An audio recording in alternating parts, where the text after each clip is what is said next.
Oh shoot, oh shoot. I can't tell if it's somebody else.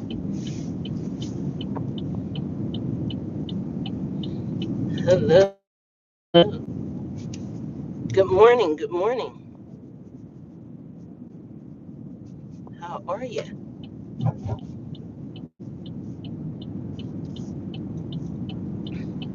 I just have a little message this morning.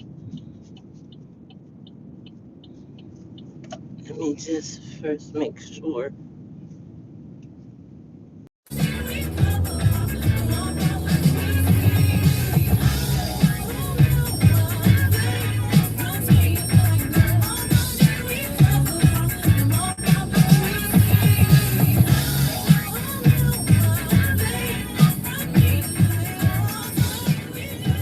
Hello, hello. Good morning, good morning. Raising three in Philly fans, good morning. How are you? How are you? Well, I'm doing just fine on this Monday morning. I hope you are doing the same. I'm enjoying the break in the weather here. I'm enjoying the break in the weather. So, hold on for 1 minute, folks. Just gotta fix this mirror. This went out on my side. Hold on for 1 second, folks.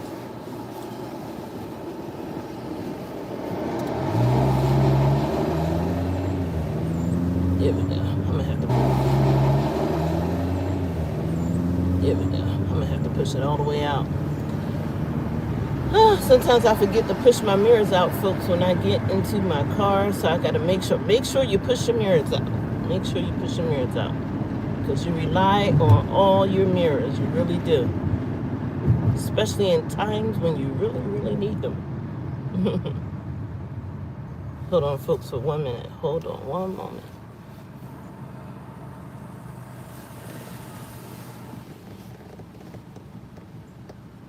There we go. I don't know why it was cuffed in like that, but anyway, I got it, y'all. Good to go. All right, so good morning. Today's Monday morning live stream. First of all, hello to everybody. How was your weekend? Were you productive this weekend? What did you do? First of all, what did you do this weekend? Was it a productive weekend, first of all? I'm hoping it was for you. It definitely was productive for me.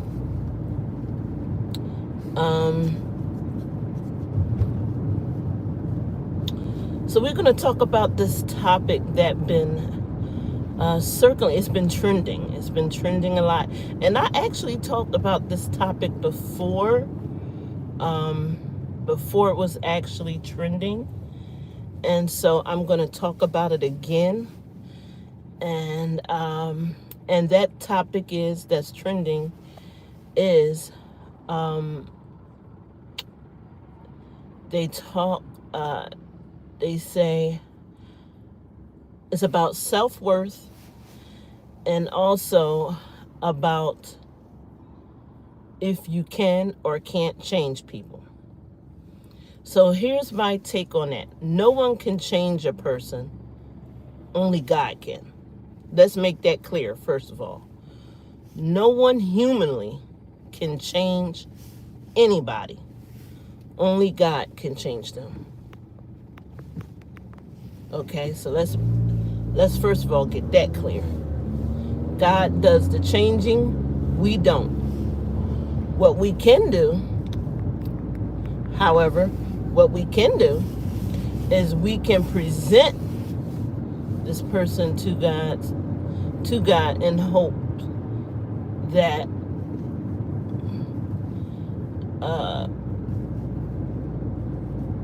we making our requests known, because God wants us to make our requests known to Him. So, for example, just using this as an example, let's just say a person by the name of, I don't know, Larry, has been bothering you, and And if it's been bothering you a lot, you can present that person to God. And in many instances, in many situations, God will allow that person to be your footstool. So in other words, they may be your enemy, but he will allow your enemies to become your footstool. So, but first you have to be honest with the situation and with yourself. At first you got to be honest with the situation and with yourself at first. You have to be, first of all, honest with yourself and say, is it something that I did that triggered this person to treat me the way that they are? And if you feel like, as a woman, first of all, let me just say this, as a woman, most of the time we feel like we have, but 98% of the time we really haven't. It's usually the other person. But as a woman, sometimes because of the nurturing side that we have in us, we feel, oh, well, maybe, I might have said something that was a little out of line, or maybe I behaved too much for that person. I do come off strong at times, and, I do come off, a little, rough or, too strong. So maybe I agitated that person unintentionally and just made them react the way that they did to me. And in some cases that very well can be true. 1 out of a million cases, though, that very well can be true. But like I said, most of the time,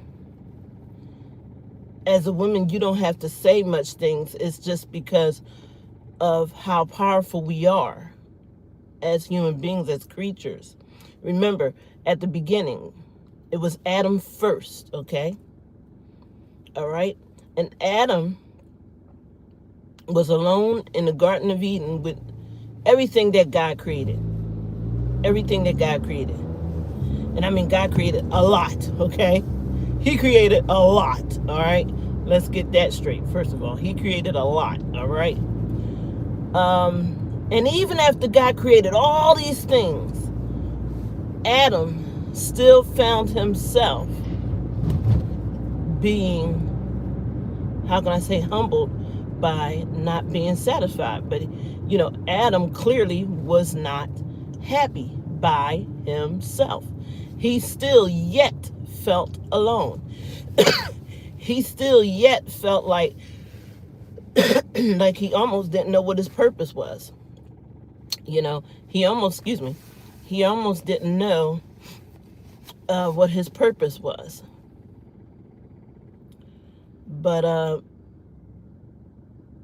yet Adam went on, to do what he needed to do for the kingdom of God and everything like that. But when Adam was by himself, this was before Eve was created. When it was just Adam and the animals and the trees and all the other stuff that God created. And so Adam made his request known. Hey, you know what? That is cool, everything. God, I'm not trying to say you didn't do a lot, Lord. Like, you did a lot. I should be happy with everything that you have given me, He basically was telling God that, like, I should be happy with everything that's here on this planet and everything. I should be happy, but guess what? I'm not quite complete. So we're going to talk about that word complete. So Adam felt like he wasn't quite complete.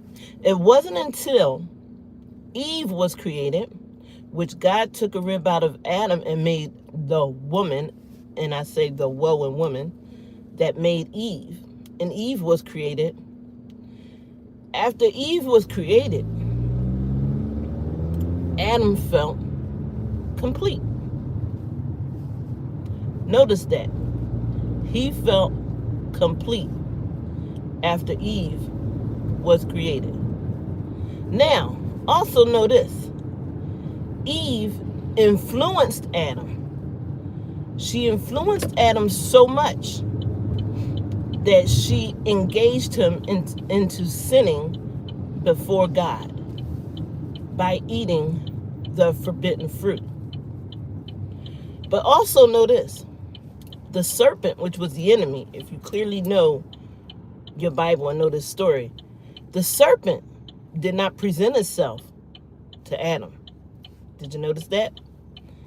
The serpent in the Garden of Eden, when he wanted to, defile generation, and when he wanted to create sin and all the consequences that comes along with the wages of sin, you would think because Adam was the head and Adam was first and everything, and Adam had all this power because Adam was created first. The man is the closest thing to God. So you would think, because man was created first, Adam was first, that for sure this serpent, which was Lucifer, would come to Adam first, right? To, try to get him to do whatever he wanted him to do. But guess what? He didn't. Guess who he came to at first? He came to Eve. That's right. He came to Eve. Have you ever thought about why he came to Eve?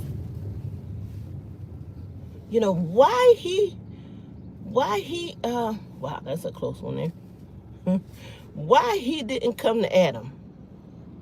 Why did he come to Eve? Because it seemed like he should have went to Adam first. Like, Adam was created first. Adam is the head. So like he should have just went to Adam first, right? I mean, you would think that was logical. That would be logical, right? For him to go to Adam first. But he didn't. He went to Eve. And you know why he went to Eve? There's 3 huge main reasons why. See, yes, Adam is strong. Yes, he was the head. But for every head, there's a tail. For every beginning, there's an end. For every reaction, there's an opposite reaction. That's the law of nature and also the law of the universe. So the woman is the other end of the pole, the other side.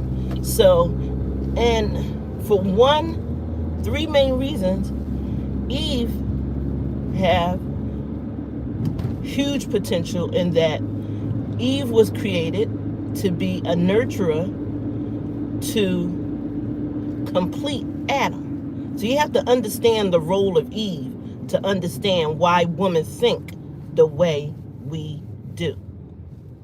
If you understand, if you get into who Eve is, and you find out and you do your research, and you go into the first woman that was ever created, even, she had to look all that, the first woman that was ever created, which was Eve, it will kind of give you an understanding, a little bit, anyway, as to why the majority of women think the way they do about certain things. It's in our genetic makeup from Eve, all the way back to Eve. Our brain has been proven by researchers, by scientists and researchers, to be anatomically different from the man's brain. That's why they say men are from Mars and women are from Venus. That's why they say this. So we think differently. But 3 powerful things that we have that, guess what? I'm not trying to say that man doesn't have, but he doesn't have the measurement of it that we do. One thing is influence. And the next thing is organization. I'm not saying the man can't be organized. I'm not saying it at all. But listen to where I'm going with this. Influence, organization, and guess what? Engagement. That's right, you heard me. Influence, organization, and engagement. Now you may say, Tanya, What do you mean by that? What do you mean that, a woman possesses these three skills from Eve? We possess these three powers from Eve that makes us so unique. Well, it made us so unique that it caused Adam to sin before God. Eve influenced Adam to eat of the forbidden fruit. So that's how powerful it is. So, people say what's between a woman's legs is powerful. And I'm not trying to judge that at all. I believe that's just as powerful as well. Clearly, you could tell that is in today's world that is just as powerful as well. But also, what I want you to see where I'm going with this is, do you see how organization, engagement, and influence caused Adam to sin before God? And it came from Eve. The serpent came to Eve. He didn't come to Adam. We have, as women, we have a nurturing side to us. We have a side where we have the power of influence. We have the power of engagement. We have the power of organization. And those are three tools never to be underestimated. So, we as women, because we have those tools that were genetically put in us from Eve, from the beginning of time, from Eve, they have been used by some women very badly, and they can be used in a good sense too, as well. Now, keep that in mind with what I'm saying about how you can't change a person, and specifically how you can't change a man. Adam was created first before Eve. Adam has a special connection to God. Okay? Yes, the woman did eventually influence Adam to sin before God by eating the forbidden fruit. However, did Eve change Adam? No. She simply influenced him to eat of the forbidden fruit. Adam remained the same soul he was before he met Eve and after the forbidden fruit. Now, of course, he remained, though, a little differently in that when sin came into the world, they both realized that, oh my God, we're naked. And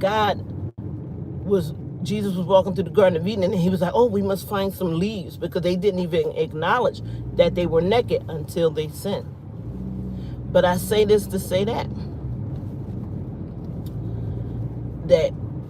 a woman, first of all, a human being, period, like I said, on this earth, on this planet Earth, I don't know about other planets, but on this planet, you cannot change a man. Only God can change the man.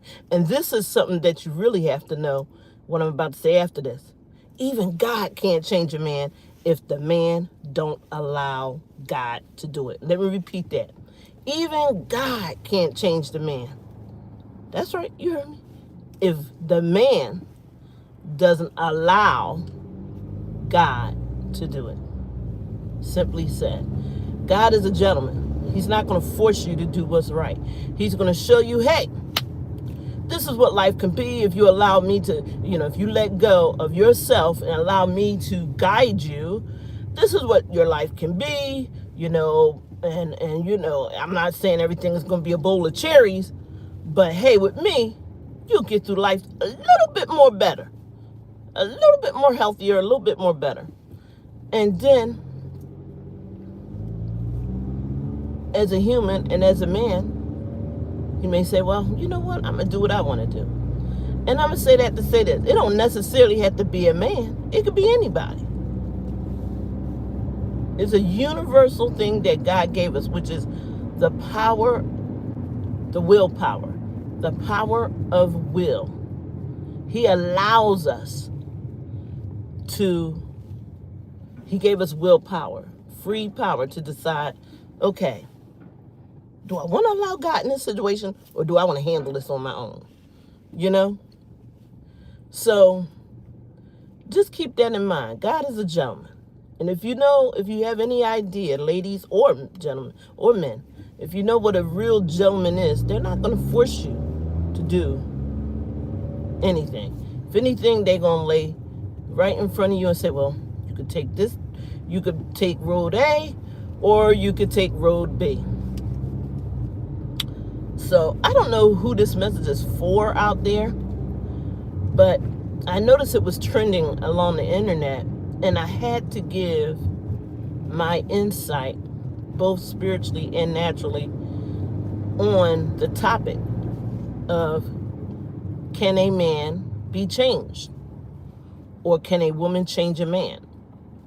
I don't know if I'm saying the question right, but so much in that retrospect, that's what they're basically saying. Can a woman change a man? Can a man be changed? You know? Can a man be changed by a woman? A woman can bring to his acknowledgement what he needs to change himself. A woman is very powerful by using her what? Influences. So she can influence him to say, hey, I think you should go this way. Just like she can influence him to sin, to hurt himself or to do something bad. She can influence him to do something good too. So she could say, hey, I think you should go this way. But wisdom says, never underestimate the power of a woman. Never underestimate the power of the gifts that God has gave her from the beginning of time. And the reason why I say this is because a lot of men do. They underestimate the power of a woman, and they think, oh, because of the fact that she's a woman, oh, she don't, some men, I'm going to say some men. I highly emphasize some, S-O-M-E, some men, they take advantage of a woman. And they tend to always take advantage of a good woman. A woman who's been good to them, oh, that's it. Not to say, like I said, not to say all men is like this, but have you ever noticed when a man meets a good woman, and I mean a woman who's treating him right, helping him to excel, she's pouring positiveness into him. It seems like no matter how good it seems at the beginning, and we all know, at the beginning of a relationship, at the beginning of anything, of a friendship, everybody knows it's always sunshine, the butterflies, the beautiful things. Oh, I think I've met the love of my life. This is it. This is it. And it's not until you give that person the first 90 days, and sometimes, this is what I've come to find out, you need more than 90 days. Them demons don't come out after 90 days. You got to wait. You got to give it 120 days. You got to add another month to that. Because people wear masks. Am I trying to say men wear more masks than women? No, clearly we all know that's not true, because women wear masks too. But what I'm saying is that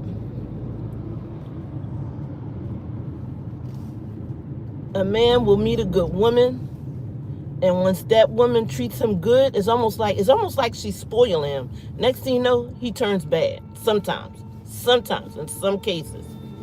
And he just starts treating her like taking her for granted. He just starts taking her for granted. And then the woman be left there saying, well, what did I do wrong?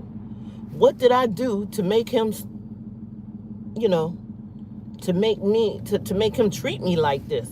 Yeah, everything was so good at the beginning. Everything was so fine for a year. And then, it was like, he just changed. He just, he became emotionally unavailable. And he just didn't make me a priority no more, And he just, and it's because, go back to the story of Adam and Eve.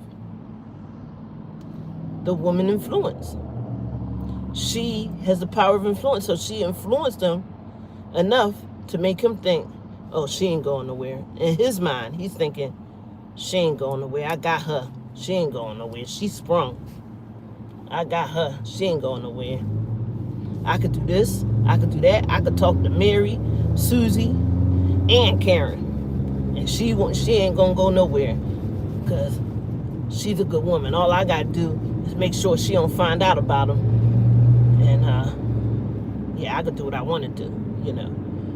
Some men will create a justification for their actions. They will use their past to say, well, like I had one man recently say to me, he said, well, what one woman won't do for me, another woman will. Yes. Yes. I had a man recently say that to me. He said, what one woman won't do for him, another woman will. Now, what does that say about the person that said that to me, though? What does that say about him? Oh, it says a lot. It says a lot. It says a lot, ladies and gents. It says a lot. First of all, it says that he has the ego the size of Texas, okay? Second of all, it says that he's used to having his way with women the majority of his life.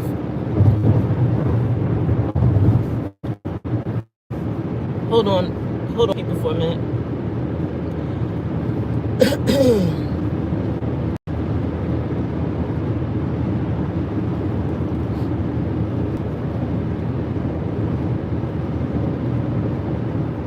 Okay. He's used to having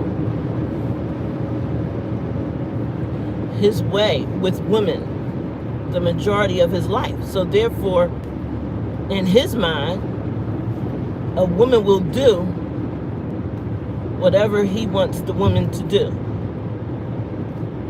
He knows all he has to do is stick to his rules and his mind, and his own mind. So what happens, what usually happens, is that he takes advantages of her. He takes advantage of her. He takes her for granted. Oh, I don't have to give her flowers no more. I got her now. Yeah, I don't have to do this no more. I got her now. I don't have to do that no more. I got her now. And that is not, first of all, the way that God wants you to think. Because a real gentleman remains humble.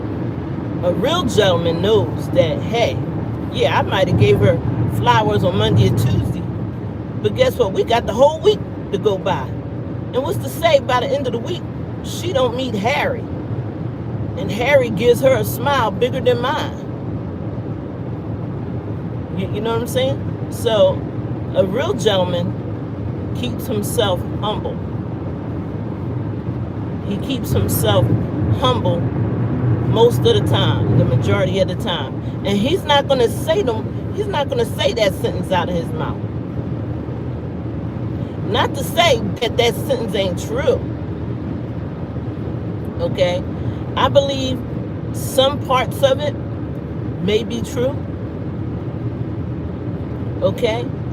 But what I'm trying to say, folks, is that, is it right? Does it make it right? No. I had a person say to me one time, this man's phone rang right in front of me, which I believed and know for a fact that it was another woman calling on his phone. And this person was on my phone line, was on my service. And one of the things that, amongst other things, that really got to me was when this person said, when he said, they calling me. That was his answer. They're calling me. Like, in other words, he's not calling them. They're calling him. And I looked at him as to say, does that make it right, though? Does that make it right that you're not calling them, but they are calling you? And how did they get your phone number in the first place? I mean, I could go on and on. It would sound like a total interrogation. if I really was to give y'all what went through my mind in those matter of minutes, some men could be very naive. They don't realize how much they expose of their weaknesses just by what they say, just by the words that come out their mouth. And at the time when they say it, they feel like it's no big thing. Oh, in fact, some men will even cover up and say, well, at least I'm being honest and I'm telling you up front, like that's supposed to make it right. You know, at least I'm telling you in your face. I'm telling you up front. I'm not hiding it. So, like, is that supposed to make it right, though? Is that supposed to justify the behavior pattern that you have been demonstrating? No, it doesn't. Once again, a real man is going to keep himself humble. A real man. A real man goes to God because he knows he has a special connection with God, and he actually does what God say. He don't just say he a man of God and he goes and do what he wants to do. He actually walk the walk and talk the talk, if you catch my drift.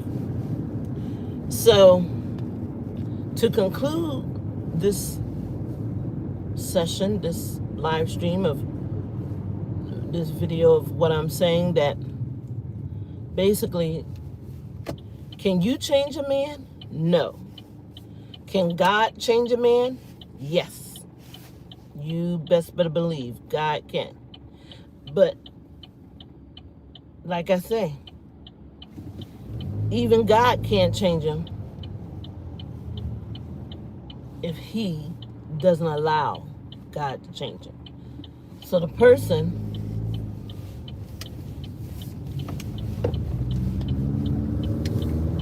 has to allow God to change them.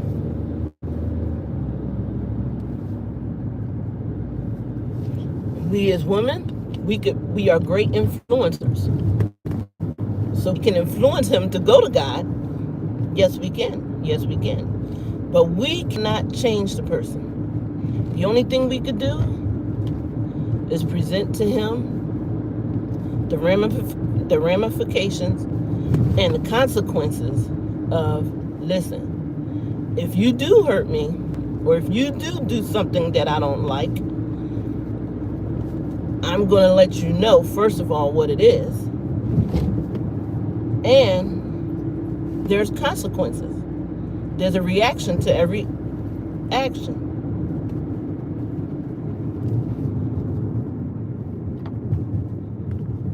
So remember, only God can change people. Don't get so hung up in, oh, I know I can change him because I have this power of influence. It was given to me from the beginning of time through Eve. Yeah, we have that power of influence, but only God can change that person. And once again, like I said, even God can't change him if he doesn't allow God to do it. Have a wonderful morning, and remember, folks, if no one hasn't told you, God loves you.